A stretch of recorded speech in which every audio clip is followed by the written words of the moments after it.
a plate anyway, but bigger. Okay.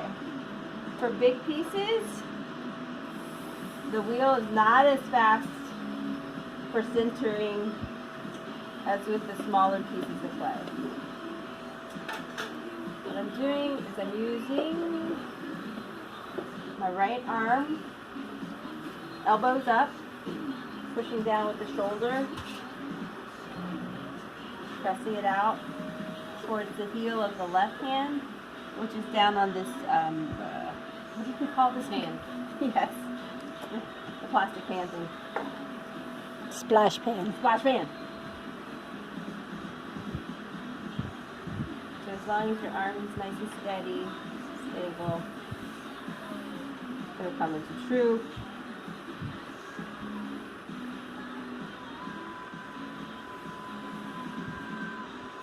And what else? Well, just continue to do that. Leave your floor rather thick. Better thick than thin, and you can trim the interior part of the foot out. So think of this like a big plate. It's a platter. Compress the floor back into the center. I'm laying my fingers flat over the sponge.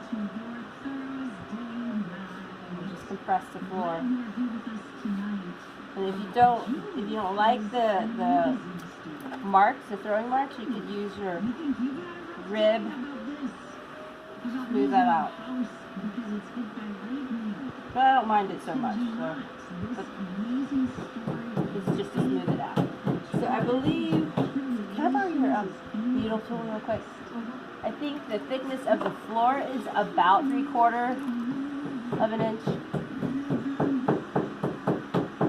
Or maybe a 1/2 inch. So it's that thick. I think that's about a 1/2 inch, a little bit more than a 1/2 inch for your compression.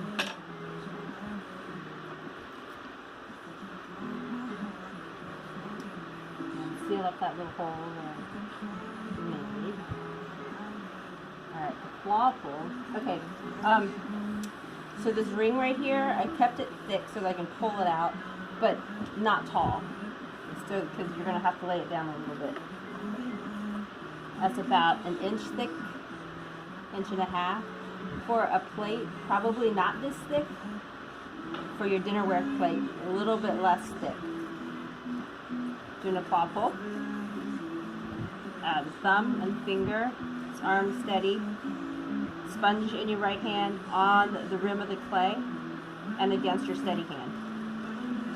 Squeeze with your claw hand, pinch it, it'll rise, and then you can lift it upward. Keep constant contact with the hand that has the sponge, so that this part right here is right on the rim. That'll keep it compressed as you're coming up. Keep the rim a little bit thick. So that's your first pull. Go back, compress the floor again. Back into the center. Lighten up as you get towards the center now, because you don't want to dig a hole in the middle. Wet the wall. Each hand, let's think of it as 2 C's, one on top of the other.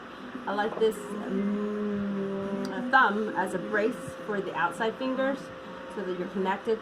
This time the right arm is going to be on your leg. You're going to push down into the wheel head and tuck it under the clay. And then with your inside hand, your fingers are going to push out.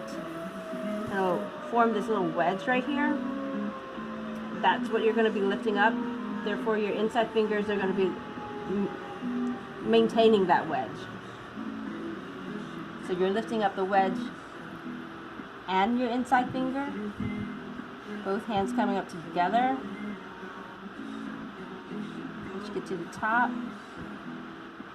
don't make it too thin for the rim.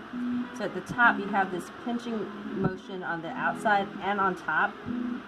So you're compressing the rim before you release it. So ideally maybe do the claw pull, 1 or 2 regular pull.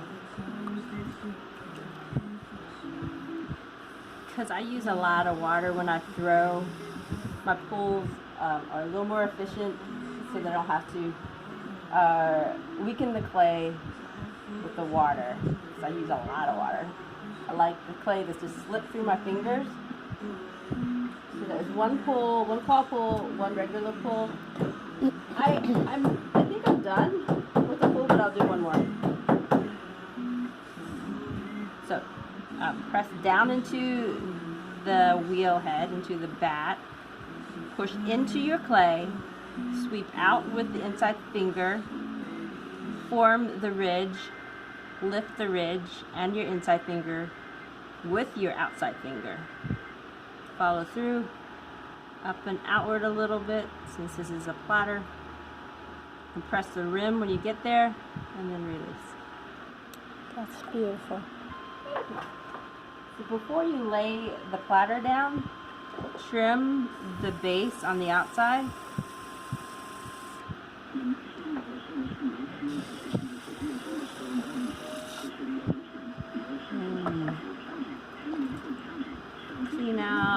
Clean the surface on the outside. Free it from water and slip, because that'll weaken your clay. May I ask why you use a lot of water? Because some people don't even like to use hardly any water. I use a lot of water because I tend to catch, my finger gets caught in the dryness of the clay, and it twists